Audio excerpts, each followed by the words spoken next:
Good morning to all traders and welcome to today's market insights video. We're going to talk about gold and oil.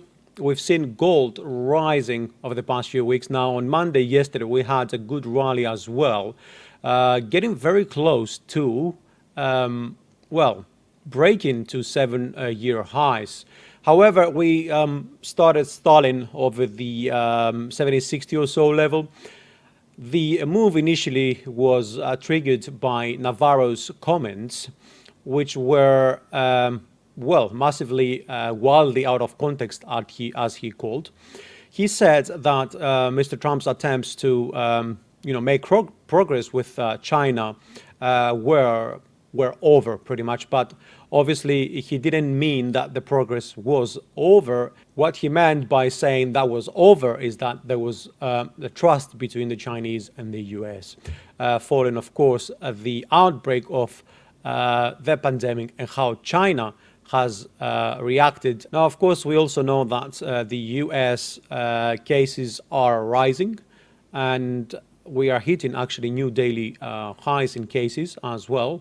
At the same time, the situation in China and also in Europe is not getting much better, and that second wave seems now to support the prices of gold as well. The question here, though, is, are we going to break to fresh highs, or are we going to remain close to the top of that range and then move, a little bit further down before further clues are actually coming on the surface? We're going to see that in a minute. Now, before we go into the charts, let's quickly have a look on the oil as well, because we were expecting oil prices to move lower last week. However, we've seen a new high again. And the question here is, are we going to break to fresh highs, or is it just a part of another flat consolidation?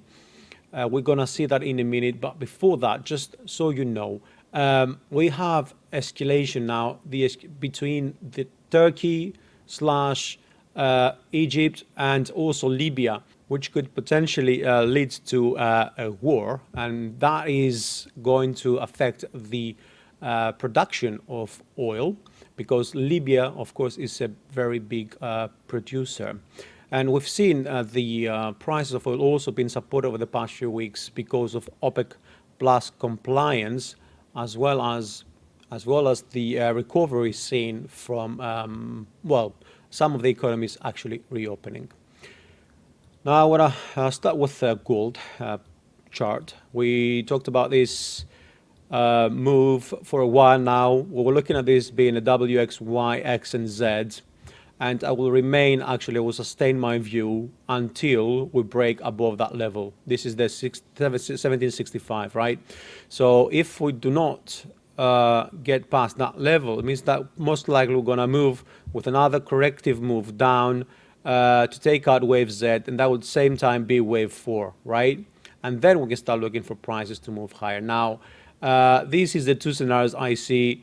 And that is really hanging on the 7065, right? So the other scenarios we've already talked about is that this could even be a triangle as well. But with these high being registered yesterday, I think that we're most likely going to see that becoming a W, X, Y, X, and Z triple zigzag rather than anything else.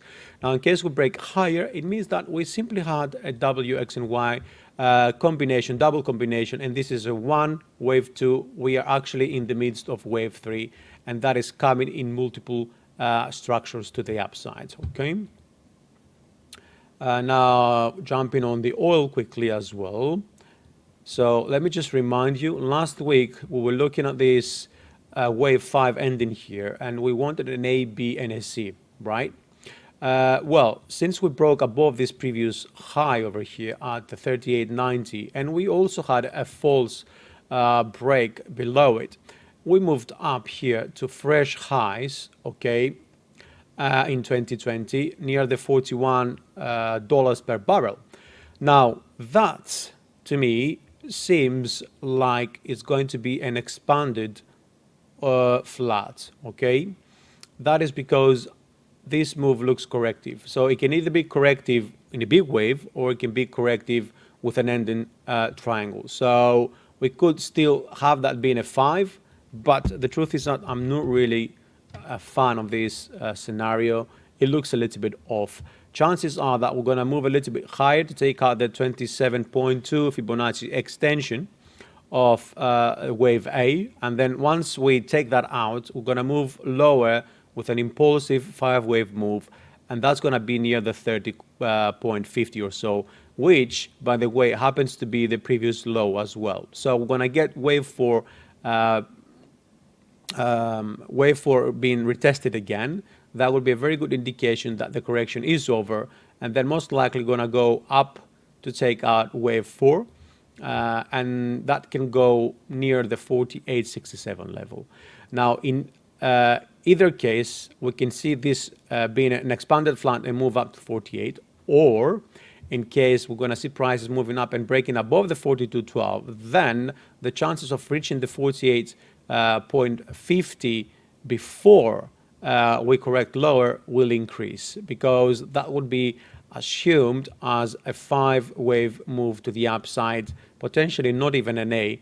That would be, for example, 1, 2, then 3 will be here, that would be 4, and that will be 5, okay? And this would be the 61.8 Fibonacci extension of waves 3 and 4. I believe we might get a continuation a little bit higher, okay, and then turn lower. Obviously, since we broke above this level, okay, over here, above the 40, the